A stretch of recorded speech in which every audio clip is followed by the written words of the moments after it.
और एक साल में 4,80,000 करोड़ रुपए की खरीदी जाती है रासायनिक खाद और कीटनाशक। माने हमारे किसान हर साल रासायनिक खाद और कीटनाशक खरीदकर विदेशी कंपनियों को 4,80,000 करोड़ रुपए दे रहे हैं। ये भी हमको बचाना। आप में से जो कार्यकर्ता भाई ग्रामीण पृष्ठभूमि के हैं, जो गांव से आए हैं, उनको भी स्वदेशी आंदोलन चलाना है। उनको स्वदेशी आंदोलन क्या चलाना है? अपने गांव में विदेशी कंपनियों की सबसे ज्यादा बिकने वाली जो चीज है वो है रासायनिक खाद, जिसको हम यूरिया कहते हैं, डीएपी कहते हैं, सुपर फॉस्फेट कहते हैं, और रासायनिक कीटनाशक जिसको एंडोसल्फान कहते हैं, मेलाथियान कहते हैं, पैराथियान कहते हैं, बेंजीन हेक्साक्लोराइड कहते हैं। तो ये विदेशी कंपनियों के कीटनाशक और रासायनिक खाद ये किसानों के बीच में सबसे ज्यादा खरीदी जाती है। और एक साल में 4,80,000 करोड़ रुपए की खरीदी जाती है रासायनिक खाद और कीटनाशक। माने हमारे किसान हर साल रासायनिक खाद और कीटनाशक खरीदकर विदेशी कंपनियों को 4,80,000 करोड़ रुपए दे रहे हैं। ये भी हमको बचाना है। तो क्या करना है? किसानों को जब समझाना है जाकर गांव गांव में कि भैया ये रासायनिक खाद विदेशी है, ये मत डालो। तो किसान पूछेगा क्या डालें? तो उससे कहो गोबर की खाद डालो, ये रासायनिक खाद मत डालो। तो किसान पूछेगा जी गोबर की खाद में फायदा कम है, रासायनिक खाद में फायदा ज्यादा है। तो उसको बड़े प्रेम से समझाना है कि गोबर की खाद में ही फायदा ज्यादा है, रासायनिक खाद में फायदा तो बहुत कम है, क्योंकि रासायनिक खाद बहुत महंगी मिलती है। पहले एक कट्टा रासायनिक खाद मिलती थी 70 रुपए में, अब एक कट्टा रासायनिक खाद मिलती है 250 रुपए में, 300 रुपए में, 350 रुपए में, और कभी कभी ब्लैक हो जाए तो 500 रुपए में यूरिया। और हर साल कीमत बढ़ती जाती है। क्यों? क्योंकि ये रासायनिक खाद बनती है उन वस्तुओं से जिनको पेट्रोलियम प्रोडक्ट्स कहा जाता है, और सारे पेट्रोलियम प्रोडक्ट्स जिसको नेफ्था कहते हैं वो विदेशों से आता है। इसका पैसा पूरा विदेश में जाता है। किसानों को समझाइए ये कि बहुत महंगी पड़ती है। और इसकी महंगाई पता है दूसरी क्या है? एक बार आपने खेत में 1 कट्टा यूरिया डाल दिया तो अगली बार 2 कट्टा डालना पड़ेगा, 2 बोरे डालना पड़ेगा। और एक बार 2 बोरे पड़ गया तो अगली बार 3 बोरे डालना पड़ेगा। एक बार 3 पड़ गया तो फिर 4 डालना पड़ेगा। हर बार बढ़ता ही जाता है, बढ़ता ही जाता है, बढ़ता ही जाता है, खर्चा बढ़ता जाता है। और मालूम है रासायनिक खाद बहुत गर्म होता है। गर्म रासायनिक खाद यूरिया डीएपी आप डालते हैं, मिट्टी पूरी चटक जाती है गर्मी के कारण, तो पानी ज्यादा देना पड़ता है। गोबर की खाद लगा के खेती करें तो गेहूं की फसल लेने में 3 पानी लगता है। यूरिया डीएपी डालकर अगर गेहूं की खेती करें तो 5-6 बार पानी लगाना पड़ता है। पानी का खर्चा बढ़ जाता है, और पानी का खर्चा बढ़ेगा तो पानी तो जमीन में से ही निकालना पड़ता है। जमीन से ज्यादा पानी निकाल के आप खेतों में डालते रहेंगे तो पानी का तल नीचे नीचे नीचे नीचे होता चला जाता है। पहले पानी 25-30 फुट पे मिलता था, अब पानी 900 फुट तक नहीं मिलता खेतों में। तो किसानों को समझाइए कि यूरिया डालने से बड़ा भारी नुकसान है। एक तो हर साल खाद की मात्रा बढ़ानी पड़ती है, खर्चा बढ़ता है। दूसरा, हर साल पानी की मात्रा बढ़ानी पड़ती है, वो खर्चा बढ़ता है। और जहां पानी निकालने के लिए बिजली नहीं है वहां डीजल पंप चलाना पड़ता है, तो डीजल का खर्चा बढ़ता है। और डीजल कभी भी महंगा होता रहता है। एक जमाने में 7 रुपए लीटर मिलता था डीजल, अब 35 रुपए लीटर। 2-4 दिन के बाद ये 40 रुपए लीटर होने जा रहा है। फिर हो सकता है 1.5 साल में 100 रुपए लीटर हो जाए। किसान कहां जाएगा? मर जाएगा वो तो डीजल का खर्चा करते करते। और फिर एक और नुकसान होता है कि ये यूरिया डीएपी जब हम खेत में डालते हैं तो मिट्टी में ये केमिकल घुल जाते हैं, और मिट्टी में घुल गए तो पौधे की जड़ में आ जाते हैं, पौधे की जड़ से पौधे के तने में आ जाते हैं, पौधे के तने से पौधे के फल में आ जाते हैं, पौधे के फल में आ जाते हैं तो फिर वही फल हम खाते हैं, हमारे शरीर में आ जाते हैं। और हमारे शरीर में अगर ये जहर आ गया तो हमारी माताएं तो पूतना हो जाती हैं। आपने पूतना की कहानी सुनी? कृष्ण भगवान को जहर पिलाने के लिए आई थी। आज हमारी माताओं के दूध में जहर आ चुका है, अपने अपने बच्चों के लिए वो पूतना की स्थिति में है। आज हमारे देश की कई संस्थाओं ने माताओं के दूध का परीक्षण करवाया है तो माताओं के दूध में वो सारे केमिकल हैं जो यूरिया में हैं।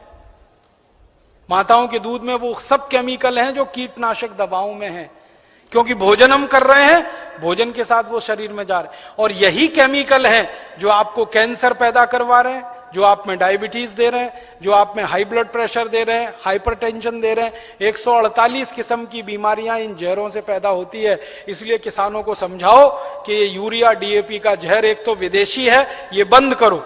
दूसरा, ये शरीर को नुकसान देता है, इसलिए बंद करो। तीसरा, ये पैसे का नुकसान करता है, इसलिए बंद करो। तो किसान पूछेंगे भाई क्या करें, तो उनसे कहो गोबर का खाद डालो। अब किसान क्या पूछेगा आपको सबसे पहले, वो कहेगा गोबर के खाद से तो उत्पादन नहीं होता।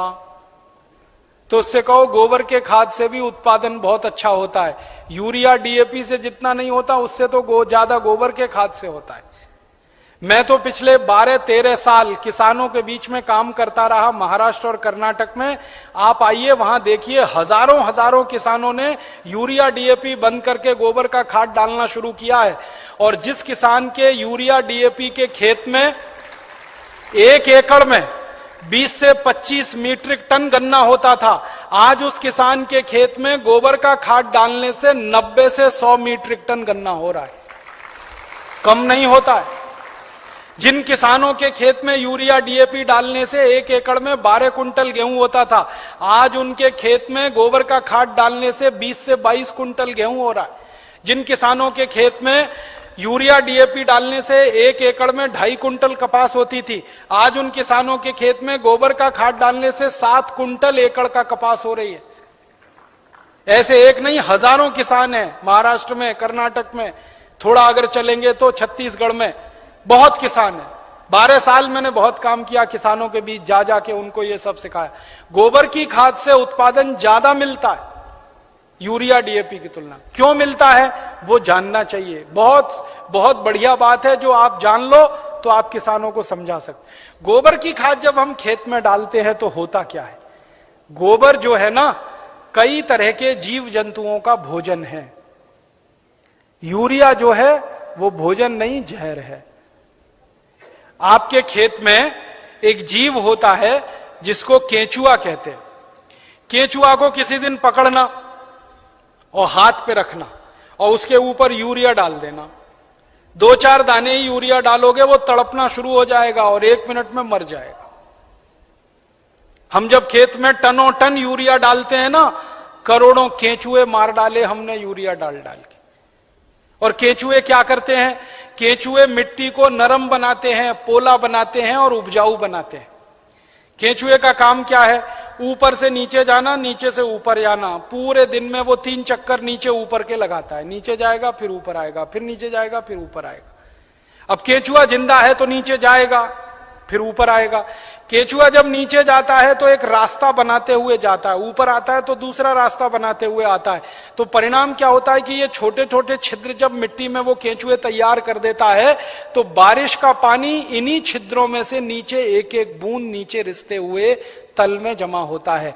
माने वाटर रिचार्जिंग का दुनिया में सबसे जबरदस्त काम कोई करता है तो केंचुआ करता है, और यूरिया के कारण ये मर जाता है। इसलिए यूरिया डालना माने किसान के लिए आत्महत्या करने के बराबर है।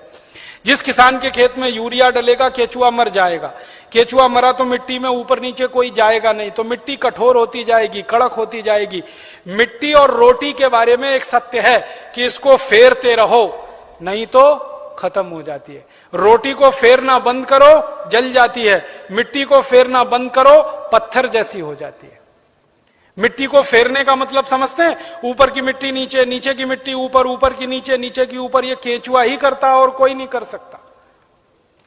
केंचुआ तो किसान का सबसे बड़ा दोस्त है।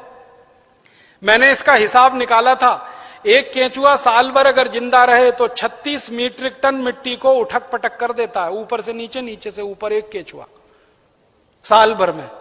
और उतनी ही मिट्टी को ट्रैक्टर से उलट पलट करना पड़े तो कम से कम 100 लीटर डीजल खर्च होता है, और 100 लीटर डीजल 3600 रुपए का आता है। माने एक केंचुआ हर आदमी का 3600 रुपए बचा रहा है। ऐसे करोड़ों केंचुए हैं, पता सोचो कितने हजार करोड़ रुपए बच रहे हैं इस देश में। इसलिए गोबर का खाद डालने से फायदा क्या होता है, रासायनिक खाद डालो केंचुआ मर जाता है, गोबर का खाद डालो केंचुआ जिंदा हो जाता है, क्योंकि गोबर केंचुए का भोजन है। केंचुए को भोजन मिले तो वो अपनी जनसंख्या बढ़ाता है और इतनी तेज बढ़ाता है कि कोई नहीं बढ़ा सकता। भारत सरकार कहती है हम दो हमारे दो, केंचुआ नहीं मानता उस बात को। एक एक केंचुआ 50-50 हजार बच्चे पैदा करके मरता है, 50-50 हजार। एक जाति का केंचुआ तो मैंने देखा 1 लाख पैदा करता है बच्चे, तब मरता है। तो वो एक जिंदा है, उसने 1 लाख पैदा कर दिए, अब वो 1-1 लाख पैदा करेंगे, करोड़ों केंचुए हो जाएंगे अगर गोबर डालना शुरू किया। और केंचुए ज्यादा होंगे तो मिट्टी फिर उलट पलट होने लगेगी, मिट्टी में छिद्र बनने लगेंगे, तो बारिश का जितना भी पानी गिरेगा सब मिट्टी में आ जाएगा। और पानी मिट्टी में गया तो नदियों में बेकार नहीं बहेगा, तो बाढ़ नहीं आएगी, तो समुद्र में फालतू पानी नहीं जाएगा। इस देश का करोड़ों करोड़ों रुपए का फायदा हो जाएगा। इसलिए आप किसानों को समझाओ गोबर की खाद डालो। फिर कुछ किसान कहेंगे जी उत्पादन होगा क्या? उनसे कहना गारंटी मेरी, गारंटी भारत स्वाभिमान ट्रस्ट की। थोड़े दिन में भारत स्वाभिमान ट्रस्ट की तरफ से हम किसानों को कहेंगे कि आप बिंदास गोबर की खाद डालो, गारंटी हमारी, 1 ग्राम भी उत्पादन कम नहीं होगा। कैसे कम नहीं होगा? डालने का तरीका है। डालने का तरीका क्या है? अभी किसान गोबर कैसे डालते हैं? गोबर डालते हैं, वो घूरा है, घूरा गांव में कचरा डालने का, वहां गोबर इकट्ठा करते हैं। 6 महीने 8 महीने साल भर वो सूखता रहता है और सूख सूख के उसकी सारी ताकत निकल जाती है। फिर वो सूखा हुआ गोबर हम डालते हैं, इससे उत्पादन ज्यादा नहीं आता। गोबर को हमेशा गीला डालना चाहिए, ताजा डालना चाहिए। गोबर को अगर पानी में घोल के डालो ना तो वही 3 गुना ज्यादा फायदा करता है। तो किसानों को यह समझाओ कि गोबर को सुखा के खेत में ना डालें, उसको पानी में घोल के डालें। तो कैसे घोलेंगे पानी में? उसका फॉर्मूला लिख लो आप। और जो जो गांव में जाने वाले कार्यकर्ता है, ये सब किसानों को आप बोलो कितना गोबर डालना है, कितना पानी उसमें मिलाना है, कितने बीघे के लिए काम में लाना है उसको। अब आपको मैं एक मोटी सी बात बता देता हूं। 1 एकड़ माने 2.5 बीघा, 5 बीघा नहीं, 2.5 बीघा। तो एकड़ 2.5 बीघे का हिसाब जोड़कर बताता हूं। एक किसान को एक बार में 1 एकड़ फसल के लिए कितना गोबर डालना पड़ेगा? गीला करके डालेंगे तो 10 किलो गोबर, बस 10 किलो गोबर, 10 किलो गोबर। फिर से सुन लो, 10 किलो, ज्यादा नहीं बोल रहा हूं, 100 किलो नहीं, 10 किलो गोबर 1 एकड़ के लिए। डालना कैसे? लिख लो 10 किलो गोबर। फिर इसमें चाहिए 10 लीटर मूत्र, जिस जानवर का गोबर उसी का मूत्र। गाय का गोबर तो गाय का मूत्र, भैंस का गोबर तो भैंस का मूत्र, बैल का गोबर तो बैल का मूत्र। अब आप बोलोगे गोबर तो इकट्ठा कर लेंगे, मूत्र कैसे इकट्ठा करें? जानवर जो मूत्र देते हैं ना, जहां पे आप जानवरों को रखते हो वहां पे पत्थर वत्थर लगा के एक छोटी सी नाली बना लो और उसमें ढाल लगा दो। जितना भी वो पेशाब करेंगे वो नाली में आ जाएगा। नाली के आगे एक खड्डा खोद दो, वो सारा उसमें जमा हो जाएगा, फिर वो ले लो। और मैं आपको एक अच्छी बात बताता हूं, जानवरों के मूत्र की कोई एक्सपायरी डेट नहीं है। 1 साल, 2 साल, 3 साल, 5 साल, 10 साल, 20 साल, 50 साल खराब ही नहीं होता। तो चिंता करने की बात ही नहीं है। तो इकट्ठा होता रहेगा, खड्डे में डालते रहो। तो 10 किलो गोबर, 10 लीटर मूत्र, ठीक है। फिर इसमें मिलाना है लगभग 1 किलो गुड़, आधे से 1 किलो गुड़। गुड़ तो आप सब जानते हो।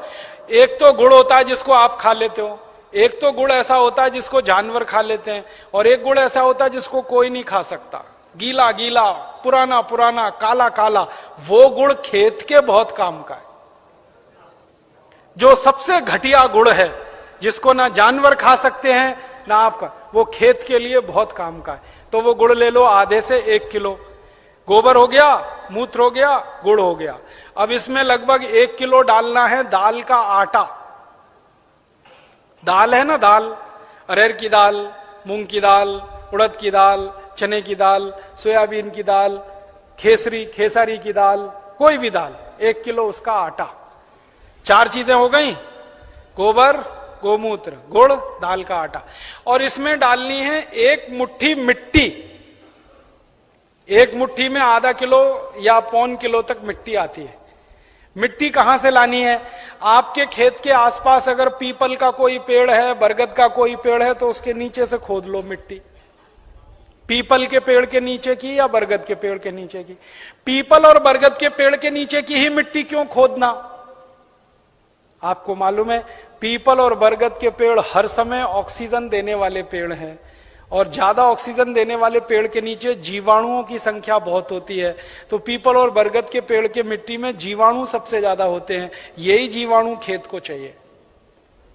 तो मिट्टी ले ली, 5 चीजें हो गई, गोबर 10 किलो, मूत्र 10 लीटर, गुड़ लगभग 1 किलो, दाल का आटा 1 किलो और मिट्टी लगभग 1 किलो। ये 5 चीजों मिला दो, घोल दो। हाथ से घोल लेना, खराब नहीं होंगे हाथ, नहीं तो डंडे से घोल देना। एक ड्रम में घोल लेना, प्लास्टिक के ड्रम में घोल लेना, नहीं तो लोहे के ड्रम में घोल लेना। प्लास्टिक का होगा तो अच्छा, लोहे वाला क्षरण ज्यादा होता है। अब इसको घोल के 15 दिन रख देना। 15 दिन रख देना। घोलने में तकलीफ आए तो थोड़ा पानी मिला देना, ज्यादा मत मिलाना, थोड़ा ही मिलाना। घोल के 15 दिन रख देना। 15 दिन के बाद यह खाद तैयार हो जाएगा। इस खाद में क्या होगा? करोड़ों करोड़ों सूक्ष्म जीवाणु पैदा हो जाएंगे। वो जो मिट्टी डाली ना, मिट्टी के जीवाणु अगर 1 लाख हैं तो 15 दिन में वो 100 करोड़ से ज्यादा हो जाएंगे। ढक के रख लो तो अच्छा है। छांव में रखना सबसे अच्छा, धूप में बिल्कुल मत रखना। पेड़ के नीचे की छांव में रखना, नहीं तो कोई ऐसी जगह रखना जहां सूर्य का प्रकाश ना आता हो, और इस पे कपड़ा बांध दो, ढक्कन लगा दो, जैसे है ढक लो। अब ये 15 दिन में तैयार हो गया। इसमें करोड़ों जीवाणु तैयार हो गए। अब ये जीवाणु घोल, इसको जीवाणु घोल कहते हैं, इसको खेत में डालना है। डालने से पहले इसमें पानी मिलाना है। और पानी कितना मिलाना है? जितना गोबर था उसका 10 गुना पानी, 10 गुना कम से कम। 100 लीटर पानी, 10 किलो गोबर तो 100 लीटर पानी, और ज्यादा से ज्यादा पानी मिला सकते हैं तो 200 लीटर। तो 100 से 200 लीटर पानी मिला लिया। अब ये पूरा परफेक्ट घोल हो गया। इसको 1 एकड़ के खेत में छिड़कना है। जैसे पानी छिड़कते हैं ना मिट्टी दबाने के लिए, ऐसे ही छिड़कना है बस। आप इसको छिड़क देंगे तो ये करोड़ों जीवाणु मिट्टी में पहुंच जाएंगे। तो मिट्टी में जीवाणुओं की संख्या बढ़ती जाएगी, और मिट्टी में सारा खेल खेलने का काम जीवाणु करते हैं। आपको मालूम है जीवाणु क्या करते हैं? जीवाणु सारा काम करते हैं। पौधे की जड़ को नाइट्रोजन की जरूरत है तो ये जीवाणु उपलब्ध कराते हैं। पौधे की जड़ को कैल्शियम चाहिए तो ये जीवाणु उपलब्ध कराते हैं। पौधे की जड़ को आयरन चाहिए तो ये जीवाणु, माने पौधे को बड़ा होने के लिए जितने भी सूक्ष्म पोषक तत्व चाहिए और फिर वो हमारे शरीर में वास्तव में चाहिए, वो सब इन जीवाणुओं की करामात से ही मिलता है। तो पौधे की जड़ को भरपूर सूक्ष्म पोषक तत्व मिलने लगेंगे, पौधे की बढ़त बहुत तेज होगी, और जिस पौधे की बढ़त अच्छी होगी उसका फल अच्छा होगा, जिसका फल अच्छा होगा उसका उत्पादन अच्छा होगा। अब इसमें समय लिख लो, कितनी बार डालना, कब डालना। सबसे अच्छा तरीका यह होता है कि खेत को जब जोतने की तैयारी करें ना, जोतें, बीज डालने से पहले खेत जुताई होती है ना, खेत जुताई करते ही 1 दिन डाल दो। आज जुताई किया, कल डाल दो, जुताई करके डाल दो। ये पहली बार, ठीक है। फिर इसके डालने के 2-3 दिन बाद या 4 दिन बाद या 5 दिन बाद बुआई कर दो। है कितना डाल सकते हैं बताए ना? 1 एकड़ में जितना तैयार हुआ 200 लीटर वो। तो आपने इसको जोत के 1-2 दिन में डाल दिया, फिर बीज बो दो। बीज बोने के 21वें दिन में फिर डाल देना। आज बीज बोया तो ठीक 21 दिन बाद एक बार फिर डाल देना। क्या होता है ना, बीज में से अंकुरण होता है, और अंकुरण होने के 21वें दिन तक वो मिट्टी की ताकत से बढ़ता है। फिर 21 दिन के बाद वो सूर्य की ताकत से बढ़ना शुरू हो जाता है, फोटोसिंथेसिस जिसको कहते हैं, प्रकाश संश्लेषण की क्रिया। सूर्य ताप से खाना बनाना शुरू कर देता तो बढ़त तेज हो जाती। तो और आप मोटी सी एक बात याद रखो कि हर 21वें दिन पर डाल देना। आज डाला, 21 दिन बाद डाला, फिर 21 दिन बाद डाला, फिर 21 दिन बाद डाला। तो एक फसल अगर आप समझ लो 4 महीने की है तो लगभग 5 बार डालना पड़ेगा। कोई फसल 6 महीने की है तो 7-8 बार डालना पड़ेगा। 8 महीने की है तो 10-1 बार डालना पड़ेगा। अब इसमें खर्चा क्या है? जानवर अगर घर के हैं तो गोबर फोकट का, मूत्र फोकट का, गुड़ मैं कह रहा हूं सबसे सड़ा हुआ जिसको फेंक देते हैं वो भी फोकट में मिल जाएगा। पानी तो फोकट का है ही, थोड़ा दाल वाल लेना पड़ेगा तो उसका खर्चा आएगा, लेकिन किसान अगर दाल पैदा करता है तो वो भी घर की हो जाएगी। माने खाद बनाने का खर्चा लगभग 0 आएगा। मेहनत लगेगी, पूंजी में पैसा कम से कम खर्च होगा। और ये खाद जो तैयार होगी इसमें जबरदस्त क्वालिटी है, क्योंकि इसमें कैल्शियम भरपूर, आयरन भरपूर, फास्फोरस भरपूर। क्या क्या इसमें है? गोबर है, गोबर में कैल्शियम है, आयरन है, सल्फर है, सिलिकॉन है, कोबाल्ट है, मैग्नीशियम है, मैग्नीज है, 18 सूक्ष्म पोषक तत्व हैं जो चाहिए मिट्टी को। फिर गुड़ है, गुड़ में जबरदस्त फास्फोरस है, गुड़ में जबरदस्त कैल्शियम है, फिर मूत्र में ये सब है। तो जो सूक्ष्म पोषक तत्व हमें चाहिए वही मिट्टी को चाहिए, वो सब इस खाद में भरपूर हैं।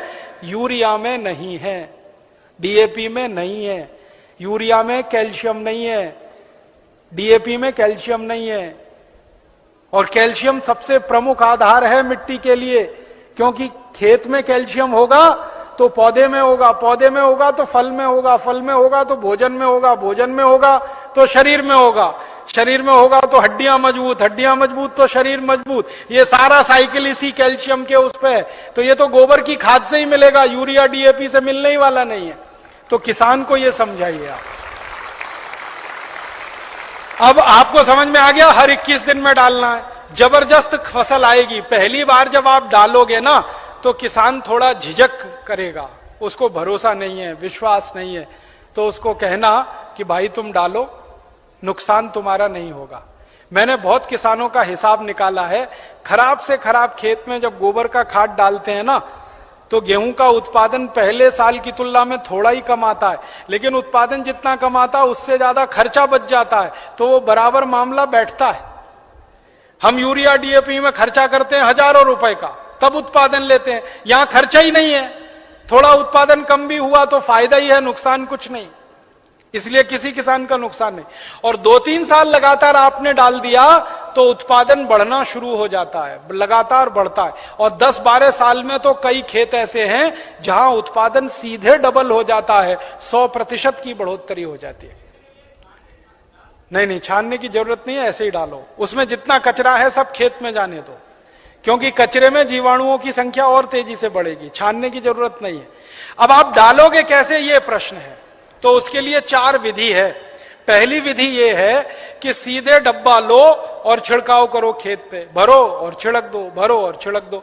अब कहोगे जी खेत बहुत बड़ा है, ये तो नहीं चल सकता, तो दूसरा तरीका बताता हूं। खेत में पानी लगाते हैं ना, पानी में डाल दो। नाली में से पानी जा रहा है ना, एक टंकी में भर के ये खाद रख दो, उसमें नल लगा दो, टोटी खोल दो, टपक टपक पानी में गिरता रहेगा, खेत में चला जाएगा। ये दूसरा तरीका। तीसरा तरीका यह है कि अगर किसी के घर में जानवरों की संख्या ज्यादा है तो गोबर ज्यादा होगा उसके पास, तो थोड़ा सा गोबर तो इसमें इस्तेमाल हुआ, बचे हुए गोबर का क्या करेंगे? तो बचा हुआ गोबर अगर सूखा है तो उसको इसी में डाल देना 15 दिन के बाद 200 लीटर पानी मिला के, तो वो गोबर भी गीला हो जाएगा। गीले गोबर के लड्डू बना लो और लड्डुओं को खेत में फेंक दो तो खाद पहुंच जाएगा। और एक तरीका है, खेत में से मिट्टी खोद लो, मिट्टी खोद लो, मिट्टी में ये पूरा घोल मिला दो, मिट्टी गीली हो गई, मिट्टी के लड्डू बना लो, लड्डुओं को खेत में फेंक दो तो खाद पहुंच जाएगा। तो पानी के साथ दे सकते हैं, छिड़क के डाल सकते हैं, गोबर या मिट्टी को लड्डू बना के डाल सकते हैं। और एक आखिरी तरीका है, स्प्रे मशीन अगर अपने पास है तो उसका आगे से नोजल निकाल दो, नोजल निकाल दो, फिर उससे स्प्रे कर दो। अब इसमें ध्यान ये रखना है कि ये फसल पे स्प्रे नहीं होगा, ये जमीन पे होगा, मिट्टी पे होगा। फसल पे डालने से फायदा नहीं मिलेगा, मिट्टी में डालना है इसको। तो अगर फसल ऊंची है तब कैसे डालेंगे? तब तो पानी लगाओगे तभी डालना सबसे अच्छा है। इसमें एक तरीका यह है कि खेत का मुहाना होता है ना, जहां से पानी घुसता है, वहां एक आदमी को बिठा दो, डब्बा लेके पटकता रहेगा, उसमें पानी के साथ जाता रहेगा और पानी के साथ पूरे खेत में बराबर मात्रा में जाता है और रिजल्ट उसका सबसे अच्छा आता है। और एक तरीका है इसको डालने का, अगर आपके घर में गोबर का वो बनाते हैं ना, क्या कहते हैं उसको, कंडा कहते हैं, उपला कहते हैं, क्या कहते हैं, कंडा उपला जो भी कहते हैं, उसको जलाते हैं, जलाने के बाद राख निकलती है ना, वो राख इकट्ठी कर लो और ये घोल और राख मिला दो और फिर लड्डू बन जाएंगे, फिर खेत में छिड़क दो, तो इसका तो जबरदस्त उत्पादन आता है। क्योंकि जो राख है ना, इसमें कई केमिकल अतिरिक्त हैं जो गोबर और गोमूत्र से भी ज्यादा है। तो ये तरीका समझ में आ गया। हर 21 दिन पे डालेंगे। 4 महीने की फसल है तो 5-6 बार डालना पड़ेगा, 6 महीने हैं तो 7-8 बार। इसी तरह से पूरी खेती होती रहेगी। गोबर किसी भी जानवर का, गाय का हो, भैंस का हो, बैल का हो, बकरी बकरे का हो, गधे घोड़े का हो, हाथी ऊंट का हो, कोई भी हो, सब चलेगा। मूत्र भी किसी जानवर का, ठीक है। और आधा आधा मिले तो वो भी चलेगा। गाय का आधा ले लिया, भैंस का आधा, किसी के पास गाय नहीं हो, किसी के पास भैंस नहीं हो, एक एक गाय एक एक भैंस और खेत बड़ा है तो आधा आधा, सब मिक्सिंग करके चलेगा। बस एक ही सावधानी रखना कि जो जो गाय का गोबर लो तो वो देशी गाय हो तो अच्छा होगा। जर्सी का फायदा पूरा नहीं करेगा और जर्सी का ही गोबर है तो उसमें देशी का मिला लेना, नहीं तो कोई फायदा नहीं करेगा। जर्सी गाय है, उसका गोबर है, उसमें देशी गाय का 1-2 किलो गोबर मिला लेना, वो वैसे ही काम करता है जैसे 100 किलो दूध में 1 चम्मच दही डालो तो पूरा दूध दही हो जाता है। वैसे ही 100 किलो जर्सी गाय के गोबर में 1 किलो देशी का डाल दो तो देशी गाय के जीवाणु अपनी संख्या अपने आप बढ़ा लेते हैं। और धीरे धीरे मेरी बात मानो तो जर्सी गाय बेचते जाना, देशी लेते जाना, क्योंकि ये जर्सी गाय के दूध में दम नहीं है। आपको मालूम नहीं है, दुनिया में भारत को छोड़कर जर्सी गाय का दूध कोई देश नहीं पीता। डेनमार्क में सबसे ज्यादा जर्सी गाय है, डेनमार्क वाले दूध ही नहीं पीते। क्यों नहीं पीते? कैंसर होने की संभावना है जर्सी गाय के दूध से। घुटनों का दर्द तो तुरंत हो जाता है, बड़ी बड़ी बीमारियां होती हैं। और जर्सी गाय को एक खतरनाक बीमारी होती है, मैड काउ डिसीज। उस बीमारी के चक्कर में दूध भी उसका प्रदूषित होता है, इसलिए जर्सी का दूध दुनिया में कोई नहीं पीता। डेनमार्क की सरकार तो दूध ज्यादा होने पर समुद्र में फेंकवा देती है। आपको सुनकर हैरानी होगी, डेनमार्क में दूध बहुत है, चाय बिना दूध की पीते हैं सबके सब, क्योंकि वो दूध उनको खराब लगता है। तो जर्सी गाय बेच के देशी लेते जाना। भैंस हो तो उसका तो चल जाएगा, बैल का चल जाए। अब एक आखिरी चीज और बता दूं, उसको आप लिख लो। ये तो हुआ खाद। अब किसान कहेगा कीड़ा लग गया तो, कीड़ा लग सकता है ना, तो उसका भी एक फॉर्मूला लिख लो। कीड़ा अगर लगता है, कीट लगता है, तो उसकी दवा भी हम खुद बना के छिड़क सकते हैं, पैसा खर्च करने की जरूरत नहीं। कीड़ा मारने की दवा कैसे बनेगी? 20 लीटर जानवरों का पेशाब ले लो, गाय का, बैल का, भैंस का, 20 लीटर, ठीक है। ये 1 एकड़ के लिए बता रहा हूं। फिर इसमें 2.5-3 किलो नीम के पत्ते की चटनी डाल देना। नीम के पत्ते की चटनी, नीम का पत्ता है, पीस के चटनी बना के डाल देना, 2.5-3 किलो। और आकड़ा देखा है? आकड़ा के पेड़ के पत्ते की भी चटनी डाल देना, 2.5-3 किलो। आकड़ा, आक कहते हैं, आक, कुछ लोग अकौआ कहते हैं उसको। आक, आकड़ा, अकौआ, हाँ वही जो हनुमान जी पे चढ़ाते हैं, जिसमें सफेद सफेद दूध निकलता है। और एक तीसरा पत्ता है, सुनो सुनो भाई, एक तीसरा पत्ता है बेशरम। बेशरम जो है ना, अक्सर गांव में घुसते हैं ना, तो दोनों तरफ किनारे किनारे लगा रहता है, पान के जैसा पत्ता, बैगनी रंग का फूल आता है, उसमें ना खुशबू होती है ना कुछ होता है, बिना पानी के बिना बीज के होता है, इसलिए बेशरम कहते हैं। तो 2-2.5 किलो ले लो। और एक पत्ता है आपके गांव में अगर मिले तो, सीताफल का पत्ता, शरीफा जिसको कहते हैं, सीताफल शरीफा, उसका पत्ता 2-2.5 किलो ले लो। और अगर गांव में मिल जाए ना तो वो घास आती है ना, कांग्रेस घास, उसको चटनी बना के डाल दो 2-2.5 किलो। और इसमें थोड़ा सा खूब तीखी लाल मिर्च हो, हरी मिर्च हो तो वो पीस के डाल दो 250-300 ग्राम। लहसुन पीस के डाल दो